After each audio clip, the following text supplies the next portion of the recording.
മഴമേഘങ്ങൾ പെയ്തിറങ്ങിടവേ ജീവിതമാകുമെൻ പുസ്തകത്താളുകളിലെവിടെയും അക്ഷരത്തെറ്റുകൾ മാത്രമായി. ജീവിതമാകുമെൻ പുസ്തകത്താളുകളിലെവിടെയും അക്ഷരത്തെറ്റുകൾ മാത്രമായി. ഈ മണിമുറ്റത്ത് ഇന്നലെ 1000 പൂവുകൾ പൂത്തുവിരിഞ്ഞു നിന്നു. ഈ മണിമുറ്റത്ത് ഇന്നലെ 1000 പൂവുകൾ പൂത്തുവിരിഞ്ഞു നിന്നു.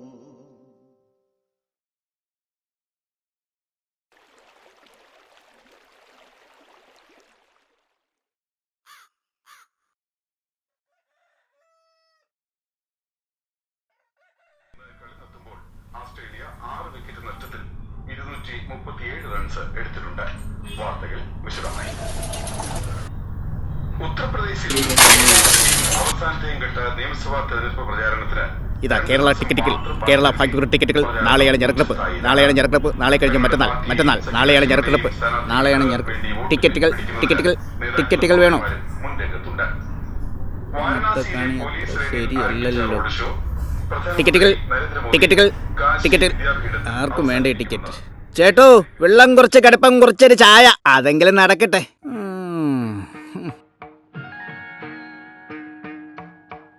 എടോ, ഇന്നത്തെ കാരുണ്യം ആർക്കടാ അടിച്ചത്? എറണാകുളം ജില്ലയ്ക്ക്. കഴിക്കാൻ എന്താ ഉള്ളേ? ഒന്ന് പെട്ടെന്ന് ആയിക്കോട്ടെ. ഇന്ന് പാർട്ടിയുടെ മീറ്റിംഗ് ഉള്ളതാ. വിലക്കയറ്റത്തിനെതിരെ നമ്മൾ പ്രതിഷേധം സംഘടിപ്പിക്കാൻ പോവാണ്. വേണ്ടി വന്ന നിരാഹാരവും ഹർത്താലിനും നമുക്ക് മടിയില്ല. പ്രത്യേകിച്ച് വായിക്കാനൊന്നും കാണില്ല. വല്ല പീഡനവും മോഷണവും ഒക്കെ ആയിരിക്കും. നിങ്ങളുടെ പാർട്ടിക്കാർ കയറുമ്പോൾ മറ്റുള്ള പാർട്ടിക്കാർ കുറ്റം പറയും, മറ്റുള്ള പാർട്ടിക്കാർ കയറുമ്പോൾ നിങ്ങൾ കുറ്റം പറയും. ജനങ്ങളുടെ ഒരു വിധിയെ. മൂവാറ്റുപുഴയിൽ നിന്ന് 11 വയസ്സുകാരനെ കാണുവാനില്ല. കണ്ടു കിട്ടുന്നവർ ഈ നമ്പറിൽ ബന്ധപ്പെടുക. ഇന്നാള് തൃപ്പൂണിത്തറയിൽ നിന്ന് ഒരു വീട്ടിൽ നിന്ന് 2 കുട്ടികളെ കാണാതായത്. ഈ പിള്ളേരെയൊക്കെ തട്ടിക്കൊണ്ട് പോകുന്നതിന്റെ പകുതി പങ്കും കാരണവന്മാർക്കാ. പ്രത്യേകിച്ച് ഈ വലിയ ഫോണും ചെവിയിൽ 2 ഉയരം വെച്ച് കുത്തി മാന്തി കിടക്കയില്ലേ. പിന്നെ അന്യ സംസ്ഥാനങ്ങളിൽ നിന്നും പണിക്ക് വരുന്നവർ എന്തിനാണ് ഏതിനാണെന്ന് അന്വേഷിക്കാൻ ആരുണ്ട്? ഇതൊക്കെ ഇവിടെ നടക്കൂ, അല്ലാതെ എന്ത് പറയാനാ? കരിമുകിൽ മാനത്തലഞ്ഞിടവേ, കരിമേഘങ്ങൾ മാനത്തലയവേ, കരിമുകിൽ മാനത്തലഞ്ഞിടവേ. ഇയാളുടെ സ്ക്രൂ ഇതുവരെ മുറുകിയിട്ടില്ലേ? ഇങ്ങനെയും ചില ആളുകൾ കഷ്ടം. കണ്ടിട്ടും കേട്ടിട്ടും നോക്കിയിട്ടും കണ്ടിട്ടും കണ്ടില്ല എന്നടിക്കുന്നവർ. മനസ്സിലായില്ല, ഒന്നുകൂടെ പറഞ്ഞേ. ഓ, ആക്കിയതാണല്ലേ. നിങ്ങളെക്കാൾ എത്ര ഭേദം ആ മനുഷ്യൻ.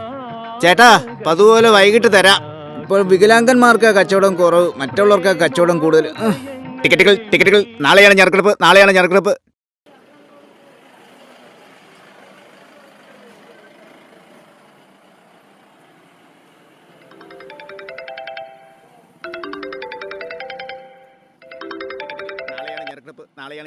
ഇതാ ഒരു ടിക്കറ്റ്. ഹലോ, ടിക്കറ്റുകൾ ഇതാ കേരള ഭാഗ്യ ടിക്കറ്റുകൾ. പ്രത്യേകം പറയേണ്ട കാര്യമൊന്നുമില്ല. നിന്റെ കല്യാണത്തിന് ഫാമിലി മൊത്തം ഉണ്ടാവും. നാളെയാണ് ഞെരക്കെടുപ്പ്. ടിക്കറ്റ് എടുക്കണം സാർ. വേണ്ടേ? ഭാഗ്യം എപ്പോഴാണ്? ഭാഗ്യമൊന്നുമില്ല. വേണ്ട. കേരള ടിക്കറ്റുകൾ. ഐസ്ക്രീം കഴിച്ചോണ്ടിരിക്കും. മൊബൈൽ ചാർജ് കേരള ടിക്കറ്റുകൾ. കേരള ഭാഗ്യ ടിക്കറ്റുകൾ വേണോ? ടിക്കറ്റുകൾ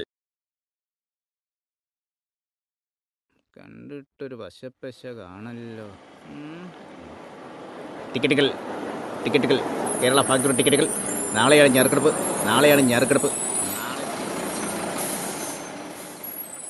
മോനെ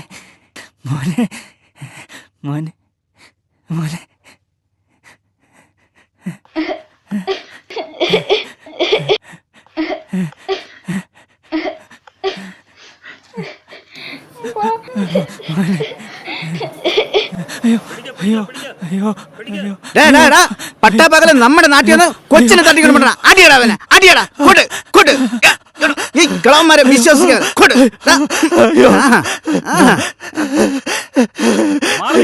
മാറിക്കാനല്ല പറഞ്ഞേ. എന്താ നിങ്ങൾ കാണിക്കുന്നത്? ഇങ്ങനെ ഇയാളെ തല്ലിച്ച ആള് മരിച്ചു പോകത്തില്ലേ? നിങ്ങളൊക്കെ അഴിയാൻ വരും. വാ അപ്പച്ച വാ. മാറി നിൽക്കേട്ടാ. അപ്പച്ച സൂക്ഷിച്ച്, പതുക്കെ സൂക്ഷിച്ച്.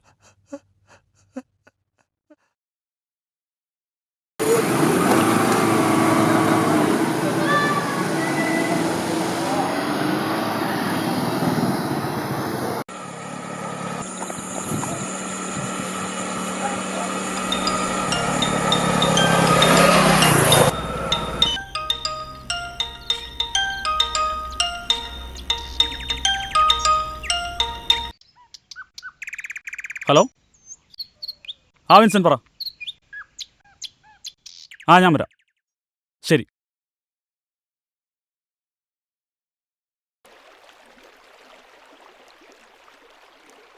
പറ, എന്താ നിന്റെ പ്രശ്നം? പറയാം. അതിനുമുമ്പേ നീ പറയണം. കുറച്ച് ദിവസം മുന്നേ ഒരു വൃദ്ധനെ തല്ലിയപ്പം നീ കാറി കെട്ടിക്കൊണ്ടുപോയില്ലേ?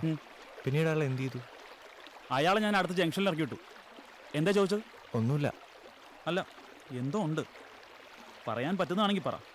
എടാ, അന്ന് അവിടെ നിന്ന് നീ കൊണ്ടുപോയത് എൻ്റെ അപ്പച്ചനെയാണ്. അപ്പച്ചനെ കൊച്ചുമോനെ കാണാനുള്ള കൊതി കൊണ്ട് പറ്റിപ്പോയതാ.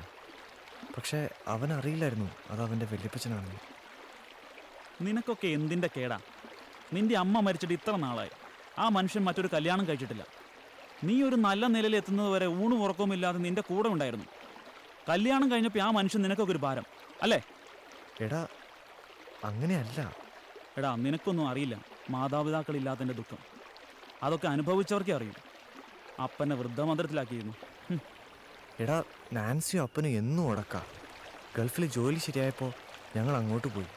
പിന്നെ അപ്പനെ വൃദ്ധമന്ദിരത്തിലാക്കാതെ എന്തു ചെയ്യും? അവിടെ ആക്കിയിട്ടോ? അപ്പൻ ആരോടും ഒന്നും പറയാതെ അവിടെ നിന്ന് ഇറങ്ങി തിരിച്ചു. എല്ലാവരും അന്വേഷിച്ചിട്ടും കണ്ടില്ല. ഞങ്ങൾ നാട്ടിൽ വന്നപ്പോൾ പല സ്ഥലങ്ങളിലും മിന്നായം പോലെ കണ്ടു. നാൻസി പറഞ്ഞതാ, തിരിച്ചു വിളിക്ക്, പിള്ളേരെ നോക്കാൻ വേറെ ആളെ വെച്ചിട്ട് കാശ് കൊണ്ട് കളയണ്ടല്ലോ എന്ന്.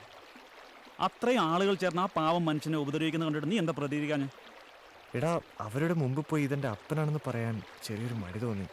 പിന്നെ വരാൻ തുടങ്ങിയപ്പോഴേക്കും നീ കൊണ്ടുപോയി. ആ, ഞാൻ വിളിച്ചത് അത്യാവശ്യമായിട്ട് കുറച്ച് കാശ് വേണം. നാൻസിക്ക് കാനഡയിൽ പോകാൻ ജോലി റെഡിയായിട്ടുണ്ട്. കയ്യിലുണ്ടായിരുന്ന കാശ് കൊണ്ട് കുറച്ച് സ്ഥലവും വീടും വാങ്ങി. കാശ് പിൻവലിക്കാൻ പരിധി ഏർപ്പെടുത്തിയ കാരണം ഒരു രക്ഷയില്ല. നിന്നോടല്ലാതെ വേറെ ആരോട് ചോദിക്കാൻ പറ്റില്ല. അവരൊക്കെ ഞങ്ങൾ ഇത്രയും നാൾ ഗൾഫിൽ കിടന്ന് ഒന്നും ഉണ്ടാക്കിയില്ലെന്ന് വിചാരിച്ചാലോ? നിന്നെ എനിക്ക് സഹായിക്കണമെന്നുണ്ട്. പക്ഷേ ഇപ്പോഴത്തെ എൻ്റെ അവസ്ഥ വളരെ പരിതാപകരമാണ്. നീ മറ്റെന്തെങ്കിലും വഴി നോക്കുന്നതാണ് ഉചിതം. എടാ, എങ്ങനെയെങ്കിലും. പറ്റാത്ത കാര്യം ഞാൻ നോക്കാമെന്ന് പറഞ്ഞ് ശരിയല്ലോ. ശരിയെന്ന്.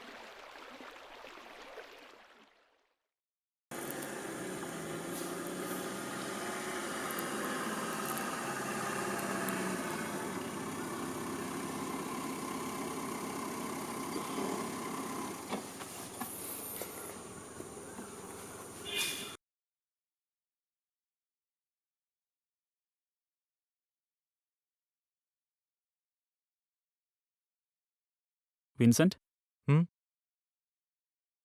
ഇന്നാ ഈ കടലമിഠായി കഴിക്കും. കടലമിഠായി? നിനക്കെങ്ങനെ മനസ്സിലായി എനിക്ക് കടലമിഠായി ഇഷ്ടമാണെന്ന്?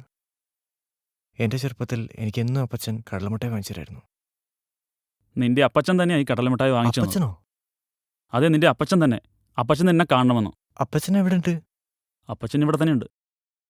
നീ വാ.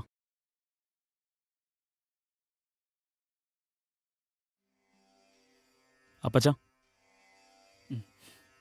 ഇനി അപ്പച്ചനും മകനും ഒരുപാട് മിണ്ടാനും പറയാനൊക്കെ കാണുമല്ലോ. ഞാനങ്ങ് മാറി നേക്കാം.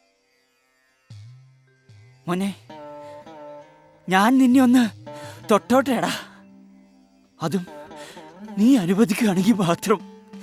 അപ്പച്ച, അപ്പച്ച, അപ്പച്ചൻ്റെ മോന് തെറ്റുപറ്റി. അപ്പച്ച, വന്നു കയറിയ പെണ്ണിൻ്റെ വാക്ക് കേട്ട് പണമുണ്ടാക്കാനുള്ള നെട്ടോട്ടത്തിൽ അപ്പച്ചനെ തള്ളിപ്പറഞ്ഞ അപ്പച്ച. അപ്പച്ചനൊന്ന് ശപിച്ചാൽ തീരാവുന്നതേ ഉള്ളൂ എൻ്റെയും കുട്ടികളുടെ ജീവിതം. മോനെ, നിങ്ങൾക്കിനി ഒരുപാട് മിണ്ടാനും പറയാനൊക്കെ കാണും. അതൊക്കെ നമുക്ക് വീട്ടിൽ പോയി സംസാരിക്കാം. എന്താ? വാ വാ അപ്പച്ച.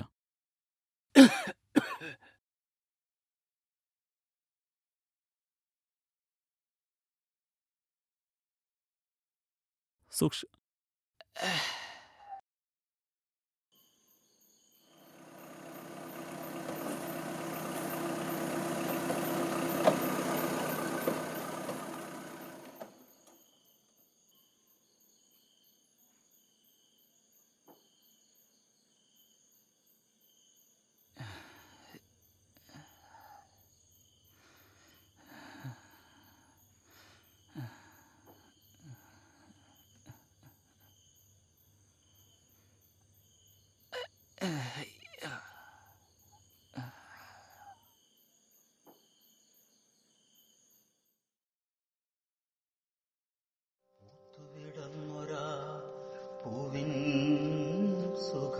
ദുഃഖം നുകരാമെന്നോർത്തു ഞാൻ ജീവിതത്തിൽ. നീ പറഞ്ഞില്ലേ അപ്പച്ചൻ നിന്നെ ശപിച്ചു കാണുമെന്ന്? നിനക്കറിയോ, അന്ന് അനാഥ മന്ദിരത്തിൽ വെച്ച് അപ്പച്ചൻ എന്താ ചെയ്യണ്ടേന്ന് അറിയില്ല. മോൻ കാണാതെ അപ്പച്ചൻ ചാടി എവിടെയൊക്കെയോ കഴിഞ്ഞു. കിട്ടിയ പലതും അപ്പച്ചൻ കഴിച്ചിടാ. എങ്കിലും മോനെ നാൻസി മോളെ ഒന്നും അപ്പച്ചൻ ശപിച്ചിട്ടില്ലടാ. തമ്പുരാനോട് എന്റെ മക്കൾക്ക് നല്ലതുപോലെ ഏതാടാ പ്രാർത്ഥിച്ചിട്ടുള്ളൂ. എന്റെ മക്കൾക്ക് നല്ലതുപോലെ. അപ്പച്ച, അപ്പച്ച.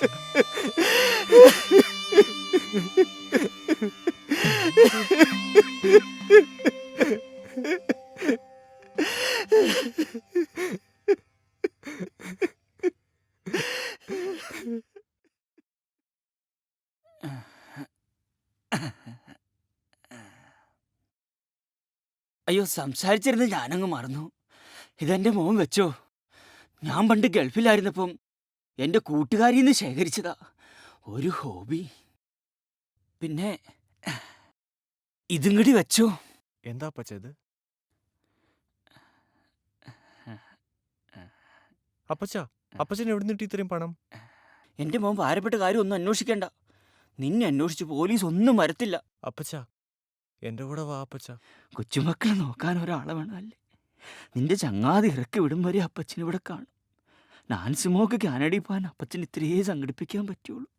എൻ്റെ മക്കൾ നന്നായി ജീവിച്ചാൽ മതി. കാനഡയ്ക്ക് പോകാനുള്ള പൈസയൊക്കെ റെഡിയായില്ലേ? ഇനിയിപ്പോ എന്താ വേണ്ടേ? പറയടാ, അപ്പച്ചൻ എവിടുന്നാടാ ഇത്രയും പൈസ? എന്തായാലും നിന്റെ കാര്യം നടന്നില്ലേ? അത് പോരാ. എന്നാ കേട്ടോ, അന്ന് നിന്റെ അപ്പച്ചനെ അടുത്ത ജംഗ്ഷനിൽ ഇറക്കി ഇവിടെ ഓർത്ത് തന്നെ കാർ കയറ്റിയത്. സംസാരത്തിനടയ്ക്കാൻ മനസ്സിലായി നിന്റെ അപ്പച്ചനാണെന്ന്. അപ്പച്ചനെ കുറിച്ച് ഞാൻ കേട്ടിട്ട് മാത്രമല്ലേ ഉള്ളൂ. അപ്പച്ചനെ അടുത്ത ആശുപത്രിയിൽ ഞാൻ എത്തിച്ചു. അവിടുന്ന് ഡിസ്ചാർജ് ആയതിനു ശേഷം അപ്പച്ചൻ എൻ്റെ കൂടെ എൻ്റെ വീട്ടിലേക്ക് പോകും. അനാഥനായ എൻ്റെ അവസ്ഥ മനസ്സിലാക്കി അപ്പച്ചൻ എൻ്റെ കൂടെ താമസിക്കാൻ തയ്യാറായി. എന്നാലും നീ പൈസയുടെ കാര്യത്തിലേക്ക് എത്തിയില്ല. അപ്പച്ചൻ നമ്മളെ തോപ്പിച്ചു കളഞ്ഞതാ. നിന്റെ ബുദ്ധിമുട്ടുകൾ ഞാൻ അപ്പച്ചനെ അറിയിച്ചു. പെട്ടെന്ന് ഒരു ദിവസം അപ്പച്ചനെ കാണാതായി. ഞാൻ എല്ലായിടത്തും അന്വേഷിച്ചു, കണ്ടില്ല. അപ്പച്ചൻ്റെ മുറിയിൽ നിന്ന് എനിക്കൊരു ന്യൂസ് പേപ്പർ കിട്ടി. അതിലൊരു വാർത്ത വട്ടം വച്ചിരിക്കുന്നത് കണ്ടു. ആ വാർത്തയിൽ കണ്ട നമ്പറിൽ ബന്ധപ്പെട്ടപ്പോൾ ശരിക്കും തളർന്നുപോയി. എൻ്റെ അപ്പച്ചൻ്റെ കിഡ്നിക്ക് കിട്ടിയ പ്രതിഫലമാണ് ഈ പണം. അപ്പച്ച, അപ്പച്ച. വിൻസെന്റ്, ഇനി കരഞ്ഞിട്ട് എന്താ കാര്യം? നിന്റെ അപ്പച്ചൻ്റെ അവസ്ഥ നിനക്ക് വരാതിരിക്കാനായി ദൈവത്തോട് പ്രാർത്ഥിക്കും. അകലുന്നു ബന്ധങ്ങൾ, അകലുന്നു മിത്രങ്ങൾ, വേദന മാത്രമായി. പ്രിയ സഹോദരങ്ങളെ, ഇന്ന് നമ്മുടെ മാതാപിതാക്കളെ വൃദ്ധമന്ദിരത്തിലാക്കുന്നത് ഒരു ഫാഷൻ ആയിക്കൊണ്ടിരിക്കുകയാണല്ലോ. നമ്മൾ ഒന്നു മാത്രം ചിന്തിക്കുക, നമ്മളും വൃദ്ധരാകുമെന്ന്. നമ്മളെ വളർത്തി വലുതാക്കിയ നമ്മുടെ മാതാപിതാക്കൾ അവരുടെ ജീവിത അവസാനം വരെ നമ്മുടെ കൂടെ തന്നെ ആകട്ടെ എന്ന് നമുക്ക് പ്രതിജ്ഞയെടുക്കാം. പുസ്തകത്താളുകൾ